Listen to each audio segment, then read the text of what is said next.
جو لوگ بے ایمان، بے دین، کم علم اور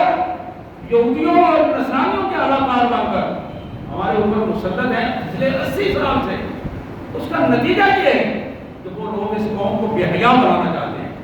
اخلاق باختہ بنانا چاہتے ہیں، قوم کو ذلت اور رسوائی کا نمونہ دینا چاہتے ہیں۔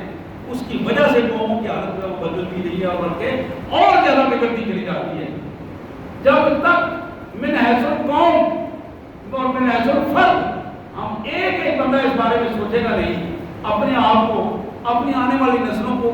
بچانے کے لیے اخلاقیات کو ترجیح نہیں دے گا، قرآن و سنت کے نظام کو لانے میں معاملت نہیں کرے گا اور ترجیح نہیں دے گا، تو پھر یہ بات طے ہے کہ ذلت و رسوائی اس قوم کا ہمیشہ مقدر بنی رہے گی۔ اللہ سے دعا ہے اللہ تبارک و تعالیٰ ان بے حیائیوں کی کیفیات سے مجھے، آپ کو، ہمارے بچوں کو، ہماری فیملیوں کو اللہ تعالیٰ محفوظ فرمائے اور ہمیں پکا اور سچا مسلمان بنائے، حیادار مسلمان بنائے۔ واقع دعوانا الحمد للہ۔